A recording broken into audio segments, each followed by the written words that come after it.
guys, I'm Nathan from Arms and Armor. Today I'm going to be testing two different flails against armor. So check it out, it's scary. For our first test today, I have our spiked medieval flail, and then on a heavy boxing bag back there, I've set up this 1x1 inch piece of ash covered with 24 layers of linen, armor, and some riveted chainmail.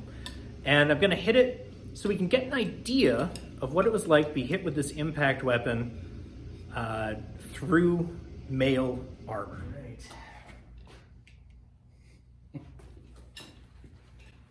Ow! Take two.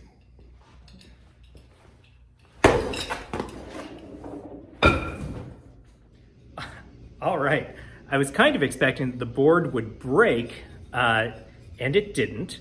It got a little bit scarred up here from one of the spikes. It hit really hard, but it didn't break the board. That bag has some give to it, which I think is actually pretty similar to the inertia of a human body. It moves when it gets hit, which I think is a pretty decent test, but it got hit really hard. I certainly wouldn't want to be wearing that armor and be hit with a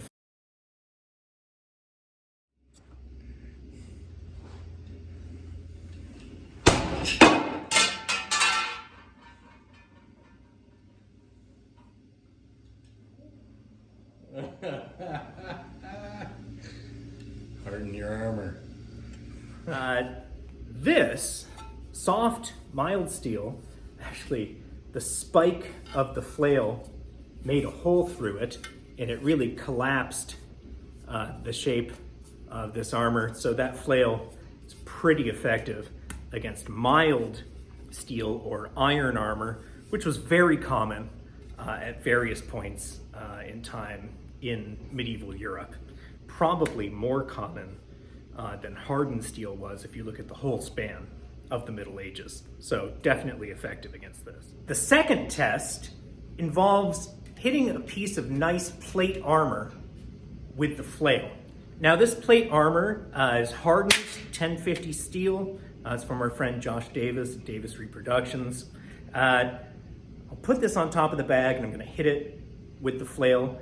That type of flail is probably more contemporaneous with this kind of Gothic armor than with the pad and maille, which would have been worn earlier than this kind of plate. So it might be a better test. Let's see what happens. Close the door.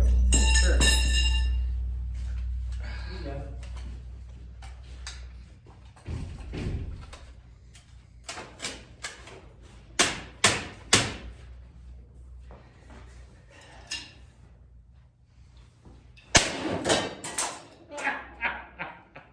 Take two.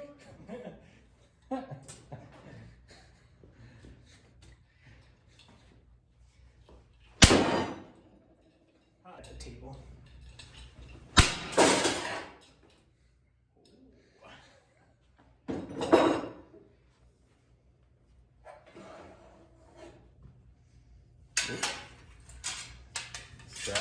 All right, well, that was dramatic. It dented this armor. So this hole here was from a previous test that I did with an English bill. That actually was the first video we did where I was afraid for my safety. When I hit this armor with the English bill, that video is linked here. I was afraid that if the haft failed, that blade could come back at me. Didn't happen, it put a hole in the armor. But this time, swinging these flails is kind of scary, really. There's so much momentum there. And there are a bunch of dents and grooves in it here. The spikes didn't pierce this armor, but we had a leather strap fail in the articulation, and a rivet failed. There was a sliding rivet here that would have gone there. That failed. And this decorative piece of trim is also pretty mangled from being hit with that flail. Now, if you were actually wearing this piece of armor, it probably wouldn't have as catastrophically disarticulated. I think that the shape of the bag allowed it to compress in a way that maybe the shape of a body wouldn't.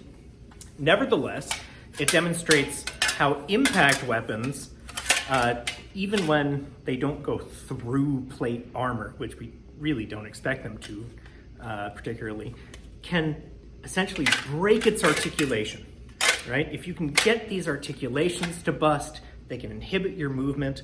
Also, if you're hitting it really hard, that's gonna have concussive effects on the person who's wearing it, for sure. So that was a pretty dramatic demonstration. So in the last video about flails, I was telling you guys about how the Iberian flail, or Mongol, this big guy, was really used against unarmored opponents. It's something that is from the period when the rapier and the montante were the predominant civilian weapons. And this guy was used essentially for scaring people and clearing the streets. So I wanted to see what it would be like if you actually hit someone with this. So I'm gonna hit that bag. Video.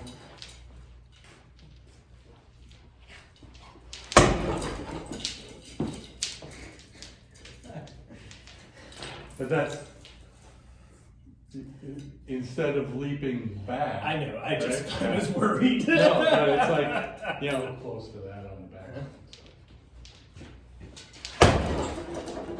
There you go. Wow. Jesus. All right, that was actually terrifying.